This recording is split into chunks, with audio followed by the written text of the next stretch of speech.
lafa jalaa harkoota guddinaa baadhachuu dadhabde hayyoon Oromoota bittaa lafa jalaa harkoota guddinaa baadhachuu dadhabde hayyoon Oromoota.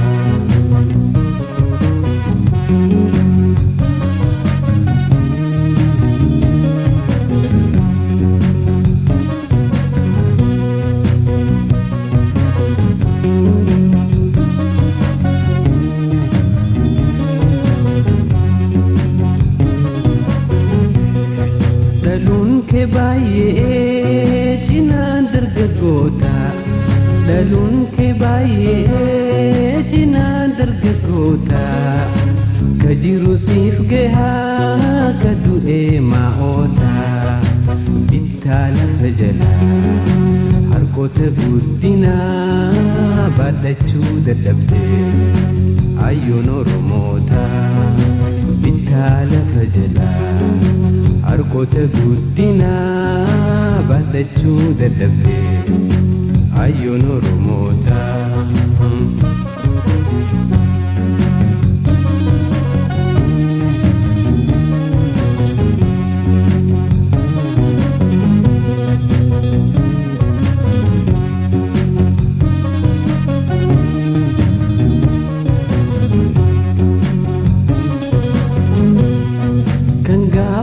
Kaaleen arrasiif guddate kan gaafasti kaaleen arrasiif guddate waan fete dhaammadhu dargaggoon hawwaate bittaa lafa jalaa harkoota guddinaa baadhachuu dadhabde hayyoon Oromoota bittaa lafa jalaa harkoota guddinaa baadhachuu dadhabde hayyoon Oromoota.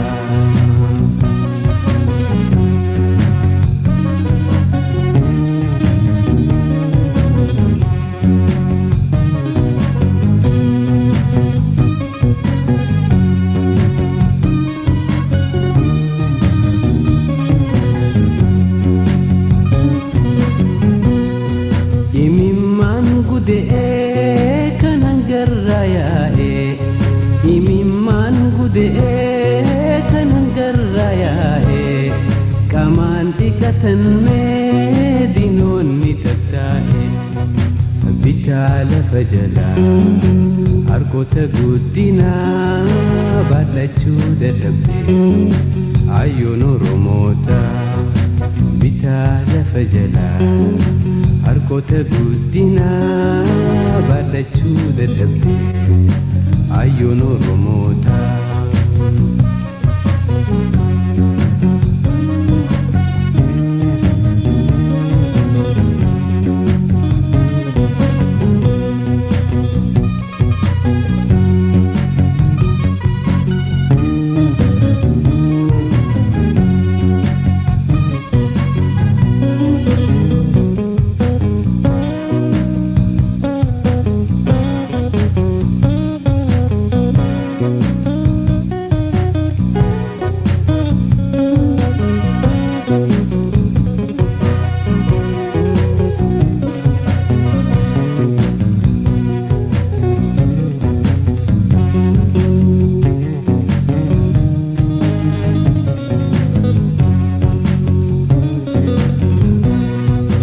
Arrahamdi ayyoo ilmaan kee barate arrahamdi ayyoo ilmaan kee barate waan fete dhaammadhu dargaggoon hawwaate bittaa lafa jalaa harkoota guddinaa baadhachuu dadhabde hayyoon Oromoota bittaa lafa jalaa harkoota guddinaa baadhachuu dadhabde hayyoon Oromoota.